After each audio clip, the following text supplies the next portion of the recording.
महामानव डॉक्टर बाबासाहेब आंबेडकरांच्या ज्या संविधानाचं जे काय रक्षण करणं ही आमची जबाबदारी मानतो।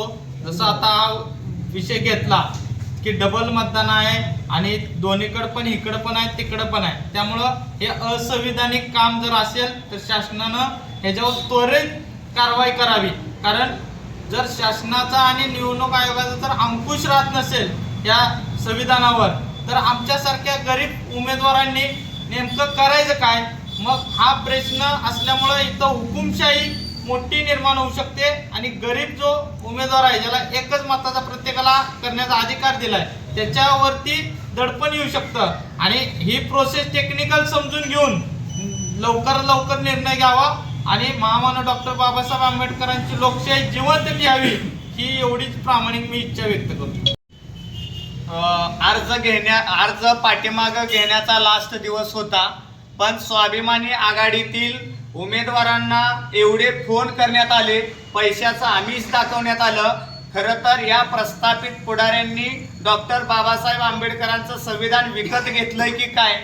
पैशाच्या जीवावरती हे राजकारण चाललंय की काय?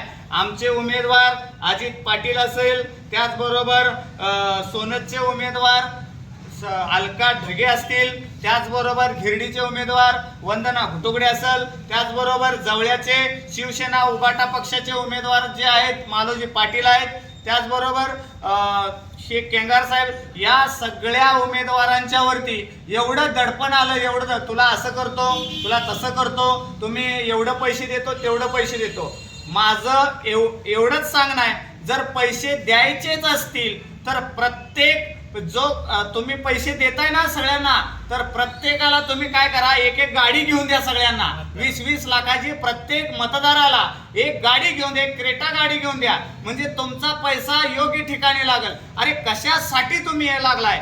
तुम्हाला जर आमच्या पक्षातील लोकांना, आमच्या आघाडीतील लोकांना दमदाटी, अर्ज काढणं, माघार घेणं, एखादी काय केलं तर आम्ही संविधानात्मकरित्या पोलीस प्रोटेक्शन घेऊन येणाऱ्या परिस्थितीला फेस करण्याची आमच्यामध्ये ताकद आहे। अरे आम्ही फाटकाय तुटकाय पण मनानं स्वाभिमानानं नेटकाय, तुमच्या पैशाला आमिषाला बळी पडणार नाही 100%। ही आम्ही पहिल्या दिवसाला सांगितलं होतं, आज सांगतोय आणि उद्या सुद्धा तेच सांगतोय। मायाका देवी असेल, बाळूमामा असेल, डॉक्टर बाबासाहेब आंबेडकर असतील, ज्योतिबा फुले असतील, यांचा आशीर्वाद घेऊन आम्ही फॉर्म भरलेला आहे। आम्ही कोण लबाड लांडग्याला विचारून अर्ज भरलेला नाही। लांडग्याचं काय असतं, वच वच वच वच कुठल्या तरी ठिकाणी हे करणं, त्यामुळं आम्ही लांडग नाही, आम्ही सामान्य माणसं आहे, अर्ज भरणार, लढणार आणि विजयी होणार आणि 100% पुढल्याला घाम फोडल्याशिवाय शांत बसणार नाही नाही आणि नाही।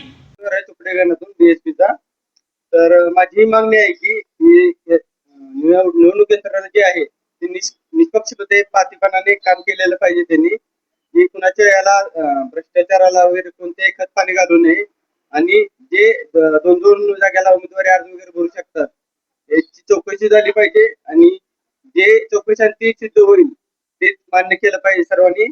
आणि सर्वात श्रेष्ठ संविधान आहे, संविधानाच्या पुढे कोणाचं चालत नाही आणि संविधानाचा विजय हा नेहमी आणि सत्तेचा विजय होईल, एवढंच बोलतो मी। बोला।